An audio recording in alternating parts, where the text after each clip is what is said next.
Have you ever heard of a king who was called a living god? A king who stood before the whole world and warned of a coming disaster? And a king whose fall still feels like a mystery? This is the story of Haile Selassie, the last emperor of Ethiopia. He was born Tafari Makonnen in 1892, from a royal family that claimed to descend from King Solomon and the Queen of Sheba. From childhood, he was quiet, intelligent, and determined. But no one knew that one day, the world would see him as the Lion of Judah. In 1930, he became emperor and took the name Haile Selassie I, meaning Power of the Trinity. His coronation was so grand that leaders from all over the world came to Ethiopia. He promised to modernize his country, building schools, roads, and hospitals, creating a constitution, and even working to end slavery. Then, disaster struck. In 1935, Italy invaded Ethiopia with tanks, planes, and even chemical weapons.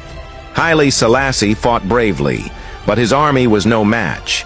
Forced into exile, the emperor did something no African king had ever done. He stood before the League of Nations and warned the world, "It is us today, it will be you tomorrow." Few listened, and soon World War II began. But the Lion of Judah did not stay down. In 1941, with the help of the Allies, Haile Selassie returned to Ethiopia in triumph. He pushed for more reforms and became a leading voice for African unity, helping to create the Organization of African Unity. Across the ocean, in Jamaica, the Rastafarians began to worship him as a divine king, the returned Messiah. Yet, in his later years, Ethiopia faced famine and unrest. Many believed the emperor had grown distant from the people.